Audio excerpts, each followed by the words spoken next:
Hello friends, it's Chris here, and today I'm here to talk about the problem of business owners having a team that makes mistakes, that doesn't run the business the way that they want, mistakes being made, business owner can't trust them to run the business reliably or predictably or sustainably. And so there's fires to put out, you're reacting, trying to stop chaos from spilling over, maybe team members threatening to resign or quit. Maybe there's churn, maybe there's problems or conflict in your business, people fighting or not clear on what they're supposed to be doing, or maybe not even showing up or calling in sick, all right? Whatever challenge you want to describe in the domain of team, I want to invite you into the possibility that your team is not the problem. What if your team was not the problem? And what if there was a deeper underlying structure that was the problem?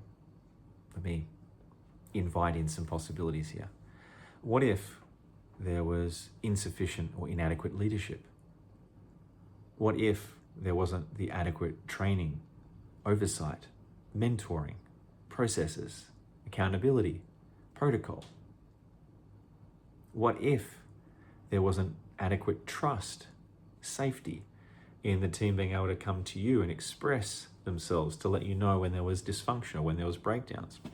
What happens if your team doesn't feel safe to approach you and let you know that there's things about what you do or say or how you communicate that pisses them off or makes them feel disconnected or makes them feel undervalued? And then they end up leaving unannounced and you didn't see it coming.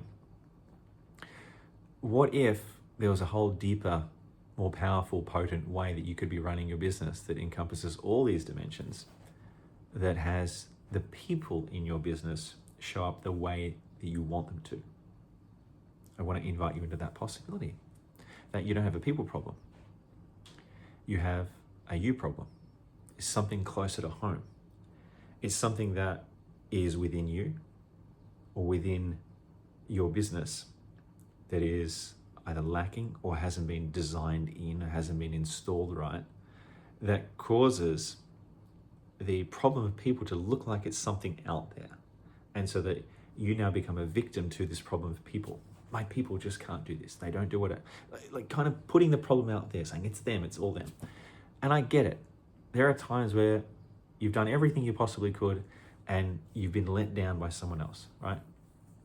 And I want to invite you into the possibility of, if you are a business owner who wants to be empowered to see the highest potential of you in your business, you've got to be willing to take a look inward and see, how is it that you might have created this? Not is it that how you might have created it, how have you created it? Not consciously. How have you unconsciously created a business that has the team that is not showing up the way that you want them to? Okay, now let me just check in and ask some broad brush questions to get you thinking a little deeper. When you're not there, how clear is your team on what their responsibilities are? Could each of your team members tell you what their number one priority is, what their number one goal is, what their number one challenge is, what their number one fear is, what their number one metric is, what they're accountable to and what they are committed to being accountable to, that they're going to follow through on, that they're committed to following through on? Are they aware of all of that?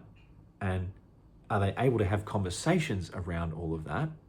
Do they feel safe to have conversations around that? Do you feel safe to have conversations around that? I know it's a lot, right?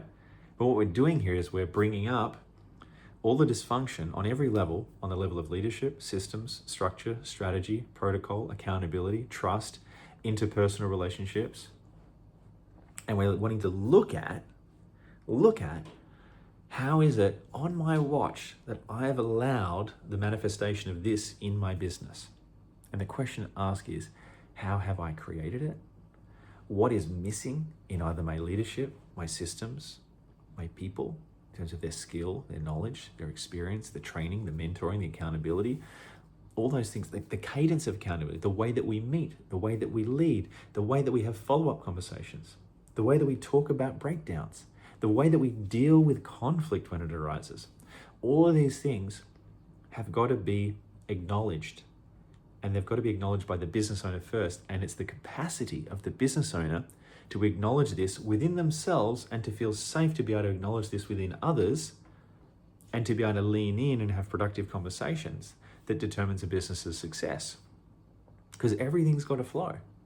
You've got to have the vision. You've got to have the right structure. You've got to have the right strategy, the right processes, the right tools, the right frameworks, the right accountability, the right KPIs, the right metrics. You need to have the right roadmap. But even with all of that, you need to then have the right approach to talking about when and where there's dysfunction, when the ball gets dropped. How do you lean into that in a way that feels good for everyone, rather than feeling like a witch hunt or like feeling like someone's cracking the whip or someone that's just being abusive? So being the kind of business owner who's able to gracefully address all of those domains requires significant, and I mean significant presence, significant commitment, and a significant level of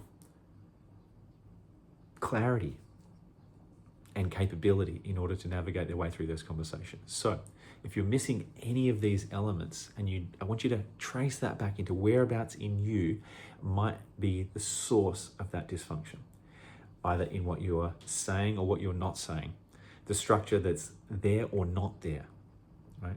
The vision that hasn't been clarified, maybe the fuzzy vision, or maybe the lack of willingness to be able to have graceful conversations that navigate your way through conflict. So I invite you to ask that question: where am I creating this? Where inside of myself am I allowing this to occur on my watch? And do it with grace and compassion. And let me know what you discover. Share with me, what are you noticing in yourself? And I promise you I'll reach out and I'll share something that is going to help you move forward.